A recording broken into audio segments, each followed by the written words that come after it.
Second of all, be careful out there. But no, it's so warm because I've had all kinds of alcohol for 3-4 hours now. Don't drink and drive.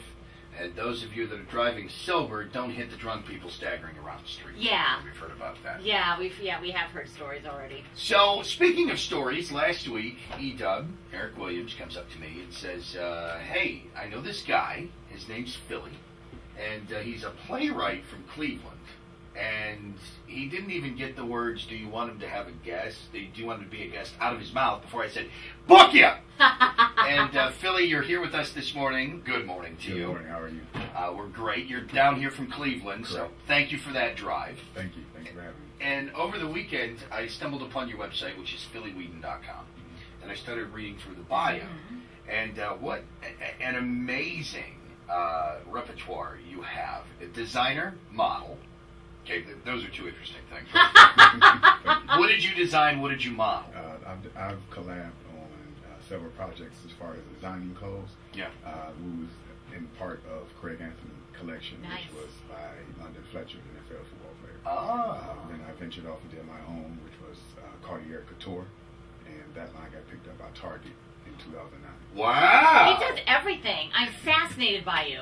Thank you. Fascinating. So what happens when you've got this clothing line that gets picked up by a department store like Target? Well, I just sold it to them, sold them the rights. Oh, so you just got a check. Just give me a check. Oh, that's beautiful. How many digits was that check? Was it like one of the biggest checks you'd ever seen? Serious? No? Oh, well, we've got a lot more down there.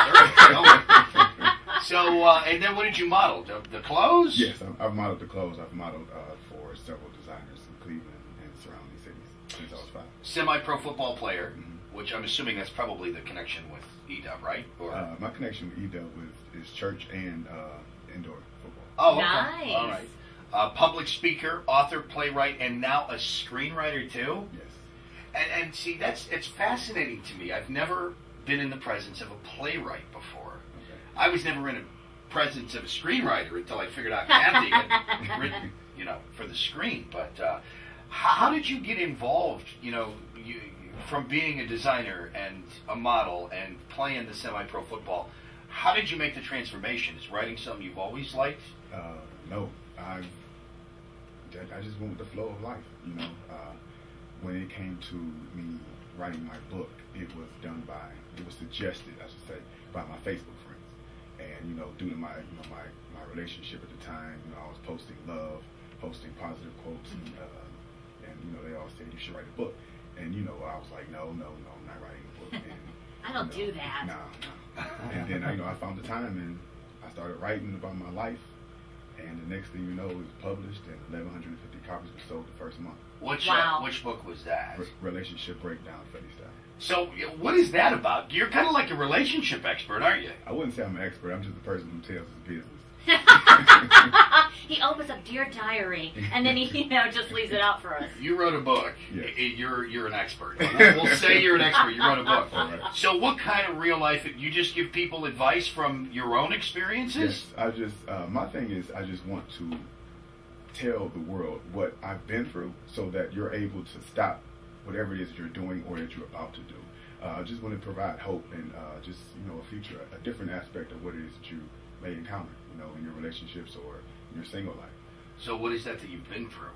Man, I live a life of a 60-year-old. You've lived the life of a 60-year-old? You're an old soul then. I am. I've been married. I was married at age 21. Oh, wow. Cheated on my wife, had kids on her. Oh. Now with her? No. Wow. On her. I've been through a lot, man. Are you still married? No. Oh, okay. Do you want to get married again? Yes, I do. You do? Marriage is a beautiful thing. It just depends on the person that you're married to. Okay, so do you think that maybe being married so young was a disadvantage for you in that relationship? Because when you're 21, you kind of really don't know that much, No, I don't, and I didn't have any examples, right. of a husband, let alone a marriage.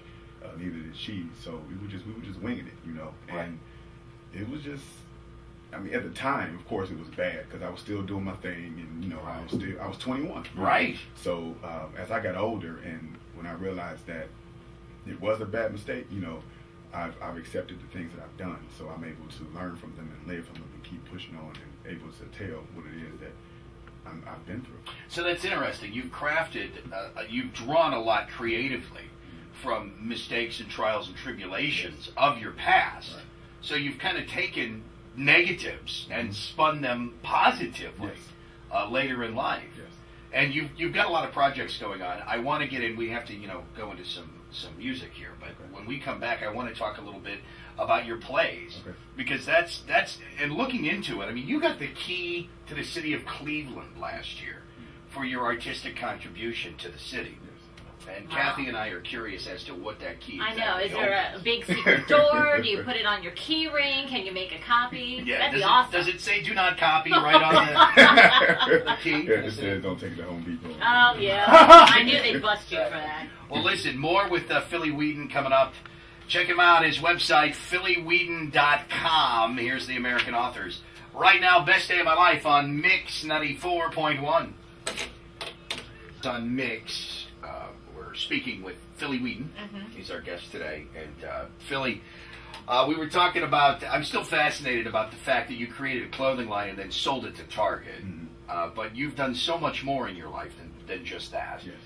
You're here today to talk about your plays. I had no idea that plays were still things that were large in the entertainment community. Yeah. And, Edub during the break was just saying that you're like really the only thing that's going on play-wise in the city of Cleveland. Okay. How did you cross over from being an author, published author of books, to being a playwright? Man, that's a story in its own. I wrote the book, Relationship Breakdown, Philly Style, and that did great, So I was like, shoot, I'm about to write another one. So I wrote a sequel to that. It was titled If You Knew Better, You'd Do Better. And that did equally as well. So then I was contacted about maybe 6-7 months later by inbox on Facebook, and it said, I don't know why I'm contacting you, but I believe you should start doing stage plays based upon your book. And so somebody meant to be. Just randomly reached out to you on Facebook and said you should turn this into a play. Yeah, I know her. I mean, she works with me now. So, okay. Well, I hope you'd hire her. Yeah. Thanks for the idea. Bye. Right. Exactly. Yeah.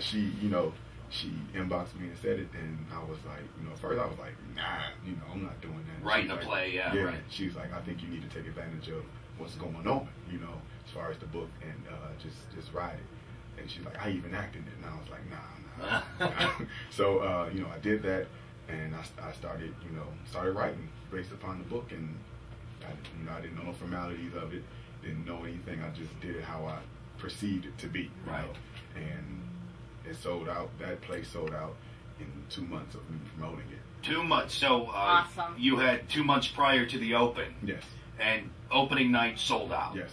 And is it like a one-run kind of show? Yes. Or? I like to. Well, I learned my lesson from that one because I was sold out. So and then I've received a lot of messages, a lot of calls saying, "Hey, you should do another one." We didn't get a chance to see it. So I was like, "Okay, let's do another one." So we did an encore show, and that was like 2 months later.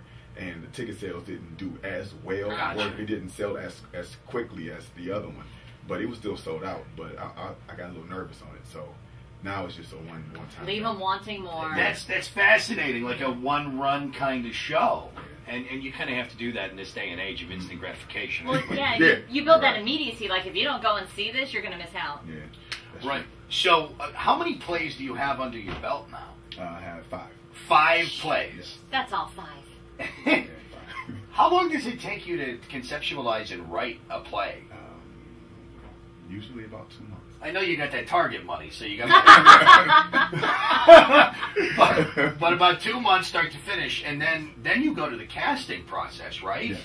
Are they smaller productions with only a few actors, or do you have? No, I had for the first run, I had 12 actors. Wow. That's big. And how do you even find people? Well, the first time I did it, as I was writing, I just visualized people in my head, and I just called out, asked them if they helped me. Most of them are still with me to this day. Oh, okay. So you've kind of got the same troupe of actors and actresses together for these productions. And then is it, explain the production, is it a detailed production, or is it more of kind of like a written word kind of? Oh, no, it's straight up real. Like it's a drama. I call it a dramedy, you know, which is drama and comedy mixed. Right. But it's about relationships, and it gets real deep, you know. All 5 of these plays kind of follow the same path? Yes. It's about relationship. The last one I did was called Brothers We Already Got, and that was a comedy, but it was still about relationships. Okay. All right. See, that's So interesting. see, he's entertaining and educating. Yes. All men, go. Just go right now. You will help yourselves out tremendously. Well, and when is your next show? When is the next play? The next one is April 26th, and it's entitled God's Gift to Women. And where's it at? At CSU, Cleveland State University. At this, is it Performing Arts Center? Or? Yes, it's the main auditorium. Main auditorium at CSU. And it's almost sold out already. We checked this morning. It was like under 176. How are you promoting these? Is it like word of mouth? If somebody comes and sees one of your plays, have you seen them in the audience for subsequent plays thereafter? Yes, I mean, I believe so. It's because what happened was, like, the first time I did it, I did all avenues of marketing. Right. Radio. Television. Everything. And that's money, right? Yeah, and I was like, okay, cool. So as you know, as I started getting more productions, I started getting a little smarter. Like, you know, I don't need to go that avenue, you know. I believe that if your production is good enough, that it sells itself. Right. You know, so that's, I mean, now I really haven't really marketed, you know. Well, then you're 5 in, and people already know it's a great product, so. I believe so, man. It's not, this path that I'm on, I have not chosen for myself, you know. When I was coming up, I'm just like every young guy, every young boy. I want to be an athlete. That's it, you know. And then all of a sudden, this is on my plate. So I'm just thanking God that I'm doing it. You take it and run. Yeah. That's all you can do. That's all you can do. Right. And you're doing damn well at it, too. Thank you. And we haven't even scratched the surface. We could talk for hours. We have to get into the screenwriting, because I see you. That's the next foray.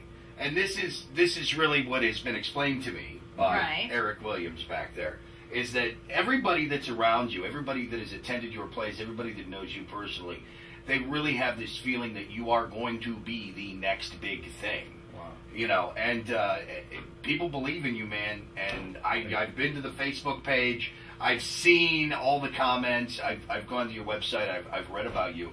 And you really are a talented artist. And it's funny that you didn't have any conception of this getting into life. You're like, yeah, write a play. What are you talking about? Whatever, I'll do it. Right, exactly. So, listen, more with Philly Weeden right after some Pitbull and Kesha Timber right now on Mix 94.1. Man, that interview's awesome.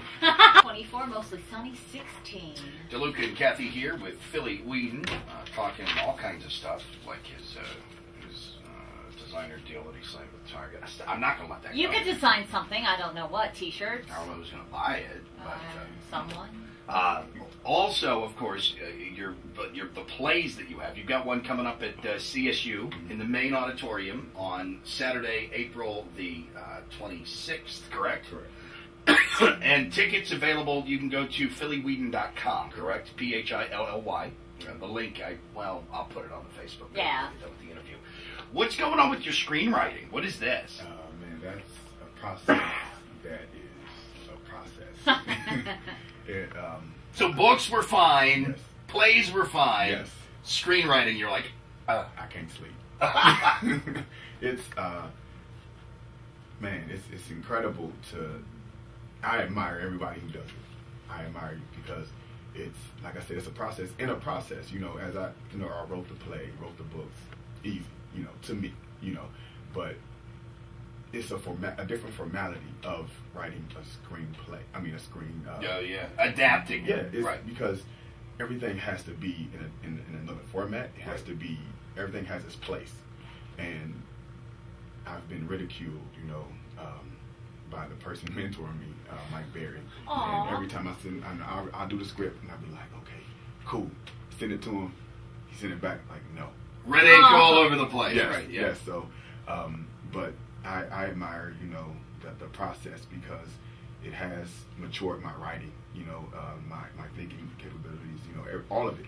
And I don't sleep because I want to perfect it and get it done so that we're able to do the casting. We're able to start the pre-production and get ready and move forward in doing this. Any tips, Kathy? Please. Any tips? No, there really isn't any tip. It's almost like giving birth is what it's like. It becomes so much a part of you. And you know, it's like when you do any kind of writing, but even more so with a screenplay. You know, you have to learn to kind of like disassociate from having your feelings hurt. Because the first couple times you're told something you write sucks, you do take it personally. You know what I mean? But you just let it all out of you. That's what I do. First draft, let it out. Things aren't even spelled right. You can't even read my writing, and I just let it go. And then I come back and look at it again. And then when you look at it with fresh eyes, you do see flaws in it. Yeah, that's exactly what it was. You know, he sent it back and it killed me for the whole day. Right, you're like, oh. Well, with the screenplays, even more so than writing a book, you really have to detail the visualization in words, and that's got to be difficult too, because you in your mind have to construct the whole scene. Well, it's like you're telling a story, and then you're writing dialogue too. Yes. Yeah. You know, all together, all together. So, what is the final project for this then? What are we trying to do? I'm part of your team now. We're working. Are you going to be casting us in your movie? Yes. I do. I have a radio scene where I am being interviewed. So. Oh, Patrick. Oh, look. Yeah. Oh, look. Hi, Mom. But this, I want to take this as far as it's gonna go. You know, I want to a new face in Hollywood. I want to be on the big screens everywhere, and everyone is able to relate to this, because it's not your typical local independent film. Are you going to be starring in it, or are you going to be working more? Oh, so you're going to star and work behind the scenes. Have there been interested investors? Because it takes capitals. Are there people biting? I have a few people who are contacting me, willing to support and invest. But I will start my Kickstarter in May. Oh, going to Kickstarter. Kickstarter is great. So are you going to go, is it going to be like a film adaptation of the book, of the plays, kind of all melded together? Yep, from the book, from stage plays to movie. Wow. We just got to tell Oprah. I know, She's right? like the big, wish maker come true. Well, there is a Tyler Perry thing, right?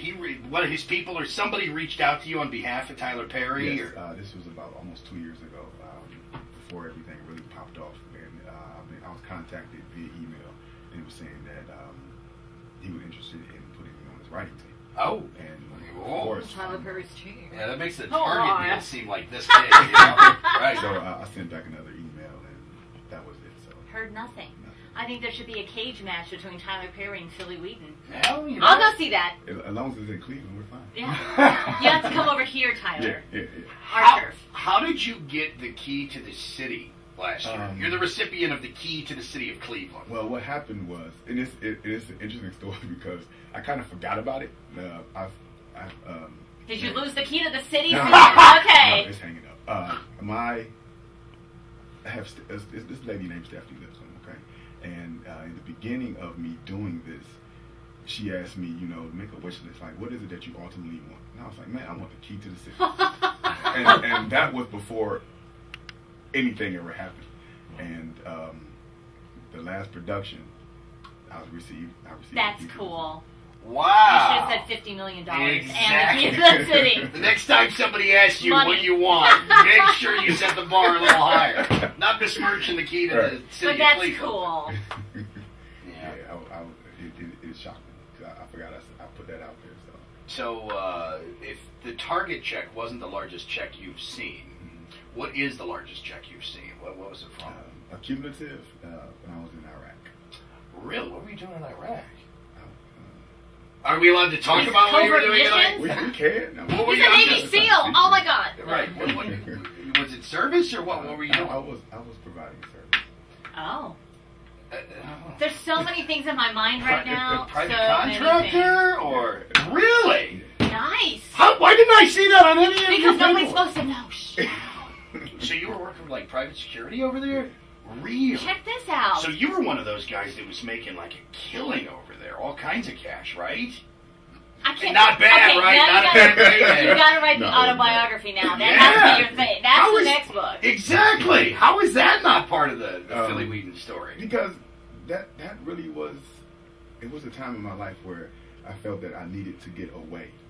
Right. You got away. Yeah, I was, as any local kid coming up, somebody called you with the opportunity to say, hey, you want to come to Iraq? And who? Right. No. So, and then I felt that I needed to go because it did turn me into a better man. I was able to. That's when I wrote my book at. And, okay. And wow. you know, it taught me how to be a man. It taught me the values of life.